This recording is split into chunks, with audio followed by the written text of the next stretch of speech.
زمین کا فرش بچھایا، آسمان کا شامیانہ معلق کیا، ہوائیں گھٹائیں، جنت عدن عالیات سلسبیل طوبہ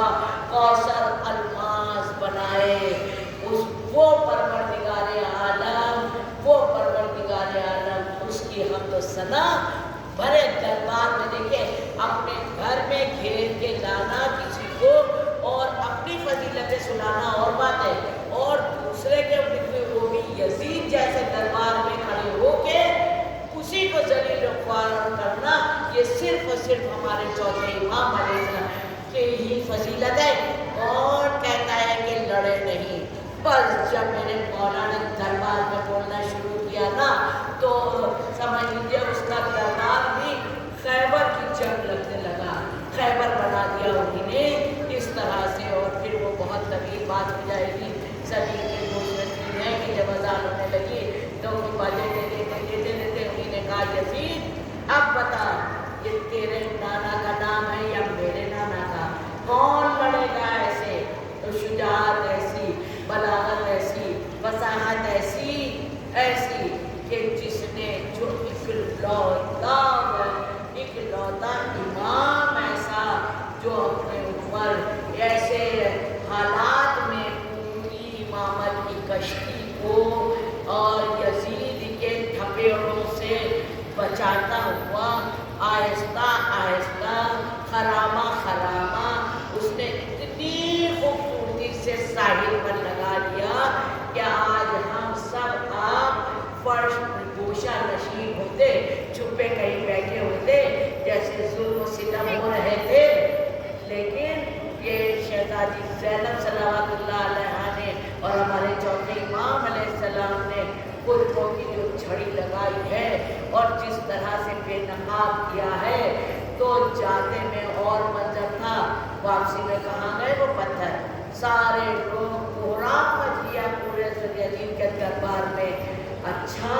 علی نے بہت بڑا خطبہ دیا کہ فاتح خیبر تھے اور کرنار تھے اور علم اور تمام مولا علی کی فضیلتیں بتائی، میرے دادا ایسے دادا ایسے، اور ہم نبی کی اولادیں ہیں اور فاطمہ زہرا صلوات اللہ علیہا ہماری سب ریلیشن بتائے،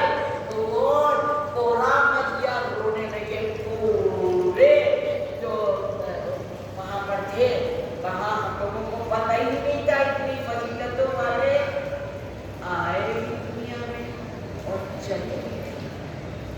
اتنے جھیل کے چلے بھی گئے۔ یزید تو نے بہت برا کیا۔ عزیزان محترم، یہ فضائل ایسے ہیں جتنے پڑھے جائیں کم ہیں، جتنے سنے جائیں کم ہیں، لیکن فرش عطا پر آئی ہیں وہ بھی لکھنؤ جیسے اتنے قدیمی امام باڑے میں بشارتی تابوت میں فرش کو پکڑ کے جو دعائیں مانگی جاتی ہیں وہ ضرور پوری ہوتی ہیں۔ بہت بہت دعا مانگیے اور مولا ہی سے کہیے کہ جیسا آپ بنانا چاہتے ہیں ویسا بنائیے۔ مولا ہم لوگوں کو، خاص کر آنے والی نسلوں کو بھی ہم لوگوں سے دور نہیں کریے، غیروں میں نہیں جانے پائیں، مصلی کی طرف ضرور لائیے، انہیں بتائیے کیا ہے یہ سید الساجدین کہلاتے ہیں نا،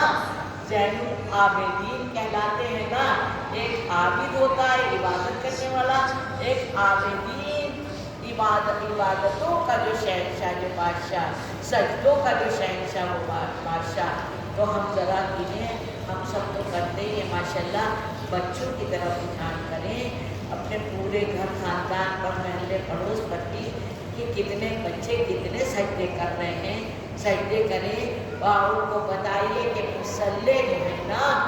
یہ ہیں چارجر زندگی کے۔ آپ لاکھ روپے کا، 2 لاکھ کا، 10 لاکھ کا موبائل لیجیے، اگر چارجر نہیں ہے سب کچھ ہوتے ہوئے سب بیکار ہے کہ نہیں ہے؟ ایسا ہی یہ زندگی کا موبائل بالکل بیکار ہے اگر مسلمانوں سے چارج نہیں کیا گیا۔ تعلیم اہل بیت علیہ السلام سے اگر اس کو 2 چارج نہیں کیا گیا تو سب بیکار ہے یہ زندگی کا چارجر۔ میں نے اب دامن وقت میں گنجائش نہیں ہے، میں نے بھی عرض کیا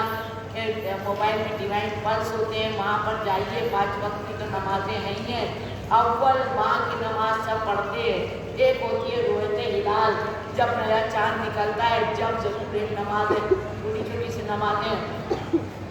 مغرب اور عشاء کے درمیان نماز کو پھیلا ہے، اور جب بھی کوئی دعا قبول نہیں ہو رہی ہو تو نماز جعفر طیار علیہ السلام ہے، اور نماز توبہ ہے، جس کو اور بھی جیسی ضرورت ہو تو وہ بھی کتابوں سے بھی ڈھونڈ سکتا ہے، اور اگر نہ ملے تو مجھ سے رابطہ قائم کر سکتا ہے، جو میری مدد ہوگی اس سے وہ میں ضرور کروں گی، لیکن اپنے کو خوب چار رکھیے، خالی 5 رکعت نماز پر نہیں رہیے، اور ملتا ہے کہ جو بھی عالم جیت مراجع بنے ہیں وہ بغیر نماز شب کے نہیں، شادی نہیں ہو رہی ہو، مقدمہ لکھنا ہو، مکان بنانا ہو، اتنی بڑی بڑی مجلسیں کرنا ہو، وغیرہ وغیرہ کچھ بھی کرنا ہو، نماز شب میں بیوی سکینہ صلوات اللہ علیہا کو بھی میں مانگا گیا تھا، بہت مرادیں پوری ہوتی ہیں۔ عزیزان محترم، میں کہاں سے آغاز کروں؟ میں بس یہی کہہ سکتی ہوں، یہ ان ہستیوں کا تابوت ہے جو اپنی پوری امت کی کشتی کو خرامہ خرامہ ساحل پر لا کے لگا چکا ہے، لگا دی ہے، جس سے آج ہماری زندگیاں روشن ہیں، مگر ہائے افسوس جب ان کی شہادت کو یاد کرو تو خدا کی قسم کلیجے ہل جاتے ہیں، ان کے علم کا تو کیا کہنا۔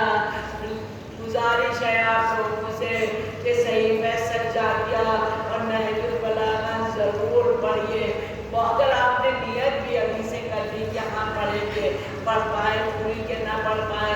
آپ کو ثواب ملنے لگے گا، ہر کچھ وہاں پر موجود ہے۔ عزیزان محترم، یہ وہ ہستی ہیں ہمارے چوتھے امام علیہ السلام، کہا کہ بیمار کربلا ہے، لیکن ان کے علم کا یہ عالم ہے کہ جو ان کا شاگرد ہے وہ باقر العلوم کہلاتا ہے۔ عزیزان محترم، جب ان کا وقت آیا تو جناب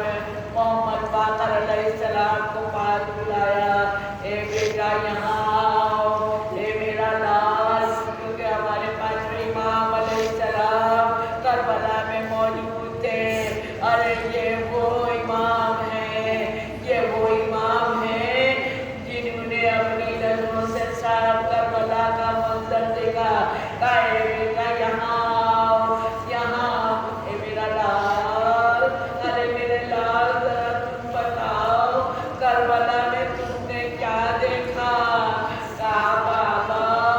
بابا ہم نے قاسم کو شہید ہوتے دیکھا، اے بابا جناب قاسم کے ٹکڑے ہوتے دیکھے، اور کیا دیکھا؟ کہا بابا جناب علی اکبر کے سینے سے برچی نکلنے دیکھی، اے بابا نے پوچھا اور کیا دیکھا بابا تم نے؟ کہا بابا 6 مہینے والے جناب علی اصغر کی بھی شہادت دیکھی، اے بابا دیکھیں آپ لوگ رونے کے لیے آمادہ ہو گئے، خالی جو یہ تابوت جس طرح سے رکھا ہوا ہے سجائے عسکری بیڑی میں، خالی یہ دیکھ لینا ہی مسائل مکمل کر دیتا ہے، مگر دل نہیں مانتا، ضرور تذکرہ کرنے کا دل چاہتا ہے۔ اے بابا، اے بابا، اے بابا، ہمیں آقا حسین کا سر تن سے جدا ہوتے دیکھا، ہمارے امام روتے جا رہے ہیں، اور اے بابا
کل بھی معصوم تھے یہ کربلا والے، آج بھی معصوم ہے۔ بیوی زینب صلوات اللہ علیہا اپنے خطبوں سے بھائی کی شہادت یاد کرتی رہی اور بچہ ان کی تعریف کرتا رہا۔ فریاد قریبیوں میں یار یہ حسین بتا رہا ہے دم بدم ذات یہ حسین، اے فلک کو ابتدا یہ انتہار لے گئے۔ اور پروردگار عالم یہ ہماری خالق کی عبادت کو قبول فرما لے۔ سامعین جو آئے ہیں، جس نیت سے آئے ہیں، جو مجھے لے کے آئے ہیں، ان کو بھی قبول فرما لے۔ سب کو ہم سب کو توفیق عطا فرما۔ پالنے والے صاحب خانہ